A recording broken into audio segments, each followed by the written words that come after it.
You're listening to Kempire here on the Kempire Radio Network. I know you're probably tired of hearing people say, new year, new me. However, it can be a new year and a new you. Everyone is trying to get back into the gym. They're trying to do some weight loss things. You may have also heard of GLP-1s.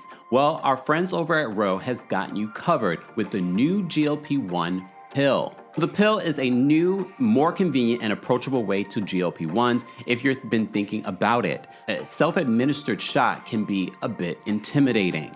But now there's a pill that delivers comparable results. If you've been thinking about getting on a GLP-1, Ro might be the way to do it. They have 100% online care, access to clinically proven, FDA-approved medications, free insurance checks, side effect management, dosing support, and more. Ro offers the first FDA-approved GLP-1 pill for weight loss at the lowest cost around. The new GLP-1 pill has the same weight loss ingredient as the shot and packs comparable results to the shot. It can help patients lose 14% of their body weight in a year on average. This is based on a study in non-diabetics with obesity or overweight plus a weight-related condition with diet and exercise. You may have also seen Serena Williams talk about collaborating and endorsing Ro as well. As a world-class athlete, she also wanted to drop pounds after having children.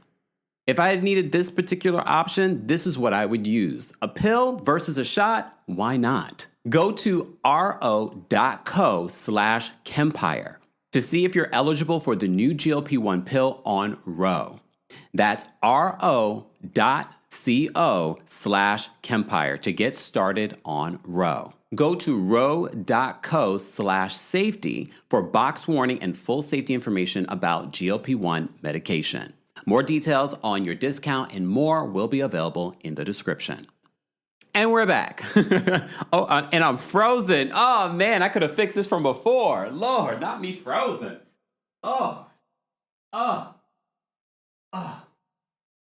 Is Mercury in retrograde already? Oh, no, is Mercury in retrograde? Can we blame it on Mercury retrograde? It's supposed to go in retrograde soon, y'all. Not me frozen. Oh my gosh. Whoa. Hey, Donna. Donna says, hi, Kempire, I really catch you live. Have a wonderful day. You too. How's everyone doing? Coco says, not this early. Well, at least we got it out of the way. Shout out to our friends over at Ro for sponsoring today's live recap of Married to Medicine. It is also Black History Month, so happy Black History Month. Have you learned something new today? If you follow me on Instagram, I shared a couple of new Black History Month little factoids, so be sure to follow me there, TheKempire on Instagram. Hey, Moonlight, what's going on? Guys, before we get to anything else, I dropped by the Morally Corrupt podcast with Rachel Lindsay. We had a fun conversation talking about a bunch of different things.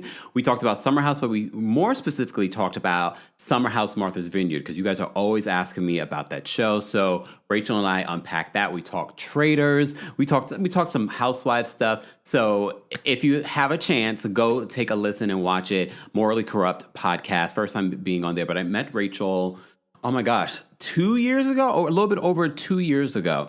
Here go April. April says, Cord, Infinity, Kemp, 0. Fine. Anyway, go check it out. Do all the things. Engage with the content. I believe you could also watch it on YouTube, but you can also listen to it on Spotify. So be sure to check that out as well. Jasmine says, is this pre-recorded? I'm kidding. I don't want a moment. It's okay, Jasmine. I saw you didn't watch the Married to Medicine episode.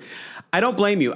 Because we're doing the Married to Medicine recap later than usual, normally we recap it on Monday evenings. I've watched it multiple times. I watched it Sunday night after the Grammys a little bit, yeah. And then I watched it again yesterday. I don't know why. I just sort of had it in the background. I didn't really watch it. I really watched it today.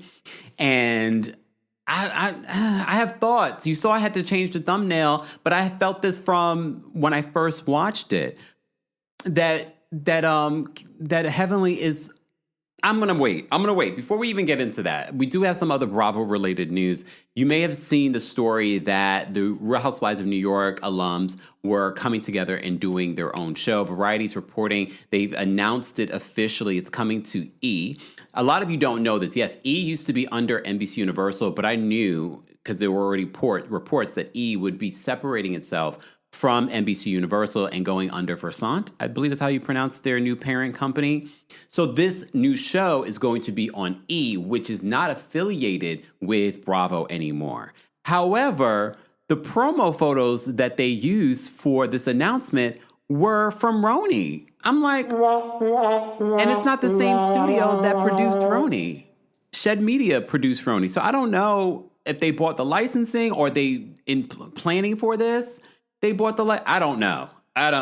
And for those that kept on thinking that it was going to be like the Real Housewives of New York, well, no, it's just the former stars from Real Housewives of New York, and they're going to be in Palm Beach. Literally, Andy said this on, a couple of months ago. He says we couldn't do the OGs anymore because they don't live in New York anymore. All of them live in West Palm Beach, which is going to be a direct competitor to Members Only West Palm Beach. Honestly, though, if I had to compare the two, and I watched Members Only and I recapped it for our Club Kempire Baddies on the Apple Podcast, I would much prefer watching the OGs, well, maybe without Ramona. I would prefer watching the OGs of Roni because they just were the better at it. What I see watching Members Only Palm Beach is sort of like, these are I kept on comparing them to Roni because I was like, oh, this one is that one and that one is this one. You know what I mean? So I feel like it wasn't really original and it was hard to watch because they're a little hard looking. Just saying. Okay. I saw that, Angel. I had no idea. I showed up for what I was supposed to do. Angel says, Kempire, I liked Rachel's video because of you. Too bad Ashley was on the same one. I had no idea, which is fine. Shout out to Rachel. I had no idea. I saw the thumbnail. I was like, oh. Like, oh, jump scare. Okay. Oh, damn. Miss Melly Magic says, Kemp, you know that, E! News is the EBT of the network TV. Is it? I had never heard that. You just make stuff up, okay? Exactly. Foxy says, I have no desire to watch Ramona ever again. Here's the thing. I think this show would not have gotten greenlit over at Bravo. I think Bravo is also done with working with Ramona. Ramona has done a lot of problematic things since departing that show. She did a lot of problematic things on the show, but since then, yes, Ramona is included. Let me just give you guys the update before we get into our Married to Medicine recap. So the original Real Housewives of New York stars, well, they're not really original, not all of them. Countess Luann de Lesseps, Jill Zarin, Ramona Singer, those are originals. Kelly Ben-Simone and Sonia Morgan are heading south for a new reality docuseries that has just been greenlit by Versant's E! Caliber. Working titled The Golden Life, the 10-episode series will star de Lesseps, Zarin, Singer, Ben-Simone, and Morgan as they, quote, reunite with their iconic New York City friend group in glamorous Palm Beach. Here's the thing, though, especially after watching Members Only Palm Beach, yes, these ladies live down there, but they're not like the elites of Palm Beach. They're not. And I know that's where Countess Luann got in trouble. Remember, that's when her DUI, like that's her, she was going back to Palm Beach all the time. They're not like the elites of Palm Beach. At least when they were on Roni, they were part of this sort of like a group here in New York and things like that. Maybe Jill Zarin is definitely friends with some of the ladies, like her doppelganger from Members Only West Palm Beach. But anyway, I've digressed. So Blink 49 Studios is behind the show, which starts filming in South Florida this spring. Versant Entertainment president Val Borland announced the news Tuesday at a panel in the Real Screen Summit in Miami. And they use like old stock photos from Roni. I thought that was so strange. Among the Roni OGs, de Lesseps and Singer on the show for its original 13 seasons from 2008 to 2021, while Zarin was there for seasons 1 through 4, Ben-Simone was there seasons 2 through 4, and Morgan starred from seasons 3 to 13. Here's the thing. Am I the only one that doesn't believe that Kelly is what they hype her up to be? I did not miss Kelly when she left. Yes, we had those little iconic moments with her and Bethany, but I really don't care to see Kelly to be a part of this. Even when they brought her back for the Legacy show, I was like, oh God, here we go with this one. Amelia says, no, Dorinda. No, because Dorinda's still in contract with Bravo. She literally just did something with Bravo, the Ultimate Girls Trip,